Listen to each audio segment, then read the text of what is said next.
네, 여러분 안녕하세요. 오늘 마지막 회로 우리 연세대학의 모종린 교수님을 모시고 진행을 하도록 하겠습니다. 오늘은 여러분 책 제목이 작은 도시 큰 기업이에요. 이 모 교수님이 세계 7개국의 11개 도시를 직접 탐방해서 엮은 책인데, 세계적으로 굉장히 유명한 기업들이 이 작은 도시에서 탄생했다. 어떻게 이런 환경을 가져왔고 이런 성과를 가져왔느냐, 저희에게 주는 시사점이 굉장히 많습니다. 저도 감명 있게 읽은 책인데, 작은 도시와 공생하는 글로벌 기업의 비결. 모 교수님 한 11개 도시를 엮었죠? 네네, 어디가 맞습니다. 제일 인상적이셨어요? 전부 참 기억에 남는 도시인데, 네. 아무래도 제 연구랑 관련해서는 포틀랜드. 포틀랜드가 나이키? 아무래도 가장 애착이 나이키 갑니다. 고향이죠? 나이키의 고향인데, 네. 그 뒤에 이제 로컬 크리에이터의 어떤 본산지가 되는, 어떻게 보면 대기업과 창의적인 소상공인 기업이 잘 균형을 이룬 도시. 그런 도시로 제가 보니까 창조적인 소상공인 중심의 창조 도시는 거의 유일한 사례입니다. 아, 그렇군요. 네. 그럼 나이키가 어떻게 탄생한 비결이라고 포틀랜드하고 엮어진 일화 좀 소개해 그러니까 주시죠. 이제 어떻게 보면 전 지역 라이프스타일이랑 관계하는데, 아시겠지만 포틀랜드는 자연 환경이 월등하죠. 그러니까 그렇죠. 산도 있고 강도 있고 미국의 서북부의 관문이죠. 그렇죠. 그리고 이제 바다도 있고, 거기다가 날씨가 온화하다 보니까 아웃도어 활동, 운동하는데 굉장히 적합한 데이기 때문에 모든 시민은 아주 활발하게 아웃도어 활동을 하고, 그리고 건강한 몸을 가지면 그게 나이키 슬로건이에요. 운동을 하라. 이렇기 때문에 이제 운동을 많이 하는 지역이다 보니까 이제 신발에 대한 육상이 발달했어요. 그래서 육상이 발달하니까 오레곤 대학의 육상 팀이 최강입니다. 미국에서.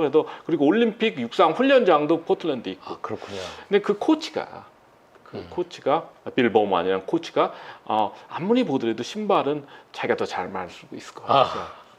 그래서 자기 제자 육상 선수 중에 하나가 필 나이시예요. 근데 이게 아주 올림픽 메달까지 1등 선수는 아니었는데 한 3, 4등 하는 제자랑 졸업하고 같이 해서 창업한 회사가 나이키입니다.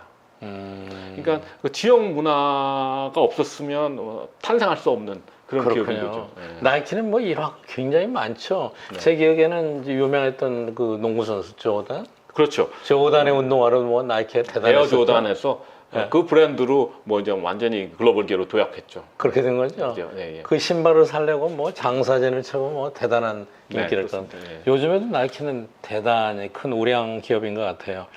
모 교수님 쓴 책 중에서 시애틀도 인상적이었어요. 저도 시애틀 여러 차례 갔었는데, 네네. 갔다 와서 제가 칼럼도 썼었어요. 네네네. 그 시애틀의 인구가 70만 정도인데, 포브스에서 뽑은 세계 500대 기업 중에 30여 개가 본사가 여기 있고, 우리 지난 시간에도 얘기했지만 대표적인 스타벅스, 그렇죠. 마이크로소프트, 그렇습니다. 코스트코 다 이 시애틀이잖아요. 네네. 아마존 대표. 아마존, 예, 그렇죠. 그렇죠. 근데 특히 스타벅스는 일화가 많더라고요. 시애틀하고. 어떻게 거기서 그렇게? 이게 이제 사실은 시애틀 산업 역사는 보잉으로 시작했어요. 그렇죠. 보잉도 있죠.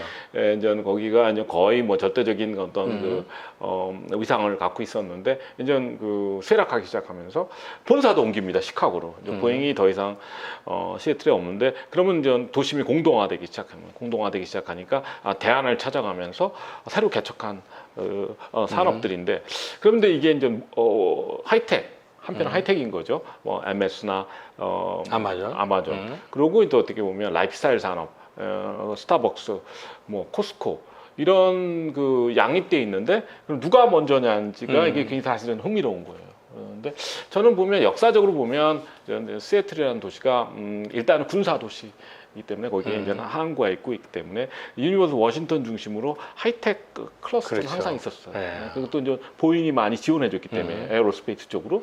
근데 그 기반이 있었는데, 사실 시애틀을 보면 뭐 슬리플레스 인 시애틀 영화를 보시면 그렇죠. 잠 못 이루는 잠못 시애틀. 시애틀의 어? 그런 그 감성이 있잖아요. 경치도 네, 멋있어요. 그래서 이제 거기 이제 보트하우스 살면서 거기에 이제 유니언 레이크라고 하는 데인데 거기 그런 그 어떤 뭐 이상적인 환상적인 그런 환경을 갖고 있었는데 이제 문제는 그거를 산업화하는 게 문제잖아요. 근데 커피가 안 크죠.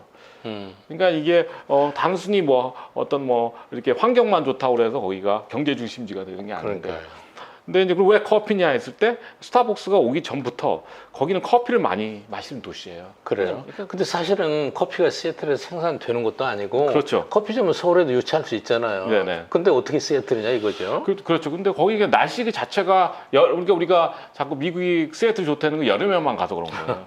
근데 그 여름 빼놓고 1년에 10개월은 우중충하고 비가 오기 때문에 굉장히 추우니까 커피나 차를 안 마시면 뭐 견딜 수가 없는 거예요. 그러니까 따뜻한 커피 이게 갖고 다니는 게 어떻게 문화가 돼서 그러다 보니까 이제 커피를 많이 소비하고 있어서 어떤 그 거기 전통시장이에요. 그 파이프 마켓 가보셨을 거 아니에요. 그 시애틀 1호점 있는 데가 전통시장인데 그렇죠. 한 사람이 거기 가서 이제 버클리에서 커피점을 하던 사람들이 이사를 가서 나는 이제 시애틀에다 똑같은 걸 해보겠다 해서 연계 스타벅스 그게 73년입니다. 얼마 안 됐어요, 사실 생각해 보면은. 73년. 그러니까 그때는 저는 근데 거기는 그때 당시 지금 우리가 아는 스타벅스가 아니었고 그때는 그 원두 커피 파는 데였어요. 그러고서 커피는 그냥 시음하라고 조금 줬던 애가 원두 커피, 카페가 아니었고.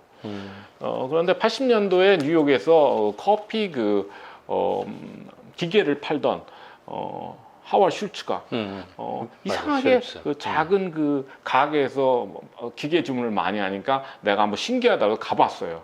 그래서 처음으로 그 핸드리 커피 마신 거예요. 근데 우리가 아시겠죠, 총장님도 이제 유학할 때 보면 미국 사람도 그런 커피 안 마셨었어요. 옛날에 뭐 맥스웰 하우스, 뭐 유반 이런 거잖아요. 맛없는 커피 먹다가 처음으로 스페셜티 커피를 먹으니까 이게 미래다 그래갖고 취직을 해버렸어요. 그래서 이 사람이 근데 85년에 이제 그 이탈리를 출장 가면서 그 엑스프레소 문화를 처음으로 접한 거예요. 그건 핸드립이었고. 그래서 지금 스타벅스는 기본적으로 엑스프레소, 커피, 카페인 거예요. 그래서 그럼 이걸 우리 도입하자. 밀란에 엑스프레소 카페를 도입했더니 이 사장들이 우리는 음식 장사 안 한다. 우리는 커피 빈만 파는 전통적인 우린 커피상이다.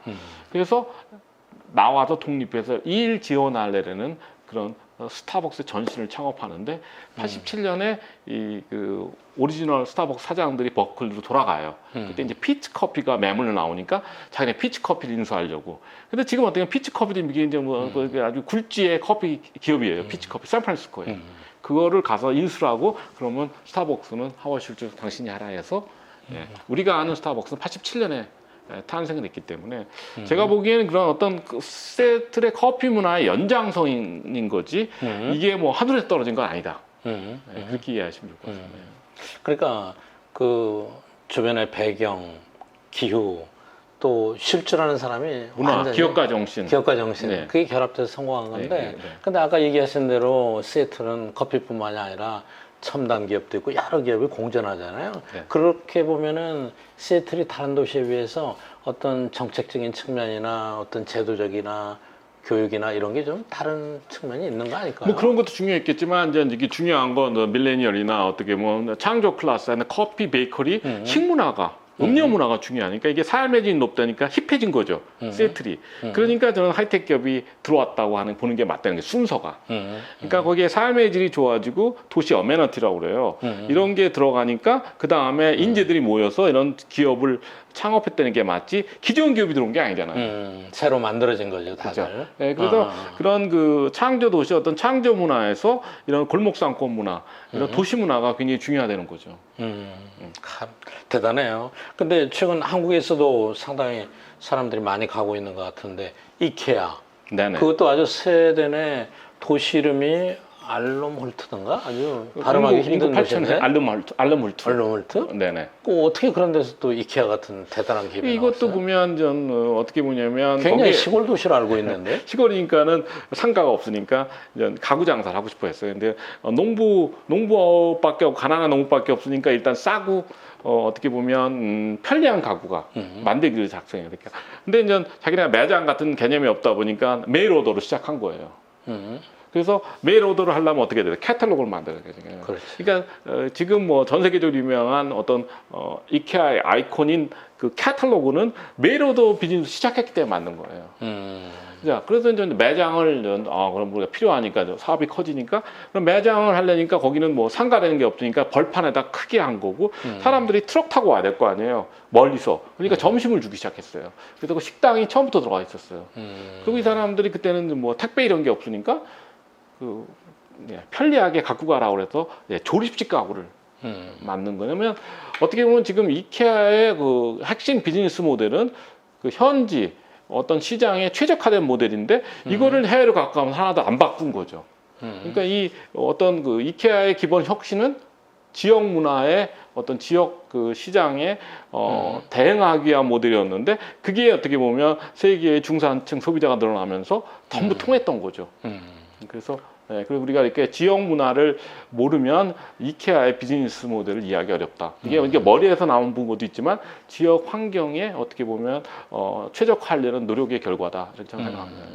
그러니까 예전에 미국의 가장 오래된 큰 백화점의 시어스 네. 이런 데도 카탈로그로 시작했는데 네. 그런 데는 지금 다 붕괴되고 온라인 때문에 네. 그렇게 됐는데 이케아는 그런 것 같지가 않아요.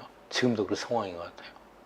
뭐 이케아는 뭐 거기도 좀 약간 어려움이 있는 것 같지만 이케아는 아시겠지만 처음 들어갈 때 끝까지 어떻게 보면 어떤 문화 체험을 하는 어떤 전시장을 이렇게 그 뭐 체험하는 그런 식으로 돼 있기 때문에 다른 기업이 따라가기 쉬운 그런 감성이 있는 거죠. 어떤 그 디자인이나 모든 면 거기가 그리고 일종의 컬처 크리에이터네. 그렇죠. 그리고 거기에 뭐 식사 같은 것도 시작해갖고 정말 뭐 모든 걸 해결해 주는 데니까 그 부분에서는 아직까지 경쟁력이 있는 것 같습니다. 하이타치라고 해야죠. 그러니까 이 밖에도 뭐 교토의 교세라 네네. 여러 가지 있는데 교토의 교세로 잠깐 소개해 주시겠어요?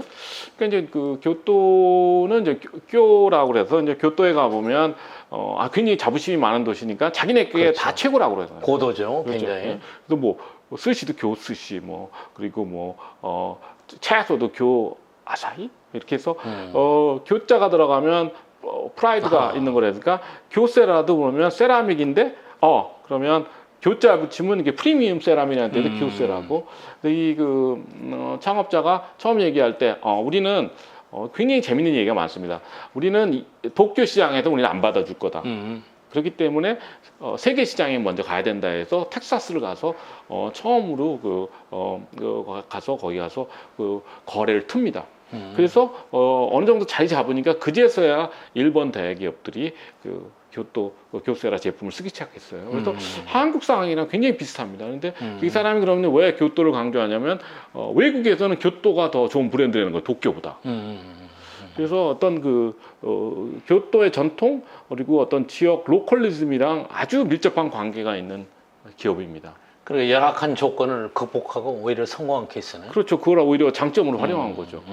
근데 이렇게 이제 작은 도시 큰 기업 이런 걸 보면은 네. 우리 한국에 주는 시사점이 뭘까요? 정부 정책 아니면은 기업가 우리 인구 5천만인데 이런 기업 두세 개는 있어야 되는 거 아니에요? 뭐 부산 정도만 되면 부산 부경권이 뭐 쪽에 그러니까 뭐 어떻게 보면 이게 거기가 동남권이라고 하잖아요. 그러니까 울산, 경남, 부산만 하면 인구가 800만이면 거의 스웨덴 사이즈인데 글로벌 대기업을 독립적으로 배출한다는 게 자기 일이라고 생각 안 하니까 어떻게 보면 800만 인구의 어떤 인적 자원이 낭비가 되는 거죠.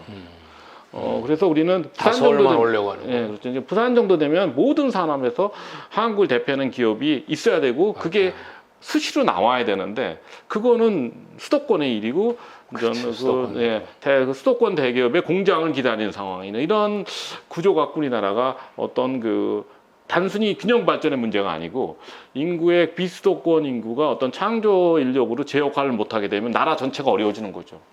그래서 우리가 그렇게 좀 그러려면 저는 제 관찰에 따르면 일단 부산이 어떻게 보면 차별성이 있어서 그러니까 서울과 다르게 발전을 해야 되는 거지. 균형 발전 자체는 어떤 거냐면 서울이 이제 우월하다는 걸 가정화해서 서울 가깝게 가겠다는 거기도 같이 좀 따라오라. 차이를 줄이겠다는 건데 그러는 산업사회 지역 발전이고 탈산업화 사회에서는 개성과 다양성을 강조하기 때문에 부산은 오히려 독립 발전을 가야 되는 거죠. 균형 발전이 아니라 새로운 것 만들어야 돼. 그렇죠. 그 부산 방식대로 좀 새로운 실패를 라이프 스타일 그렇죠. 만들고 라이프 스타일에서 시티 스타일을 만들려면 그렇죠. 그리고 부산의 어떤 해양 스포츠나 어떤 그 자연 자원 환경 수산업을 통해서 새로운 산업을 개척하는데 그게 말씀드렸지 5% 정도면 되는 거예요. 그게 100%밖에 필요 없는 거예요. 맞아요. 예, 네. 네. 네, 감사합니다. 지난 4회에 걸쳐서 우리 골목길 자본의 경제학자 모 교수님을 모시고 좋은 말씀 들었습니다. 감사합니다.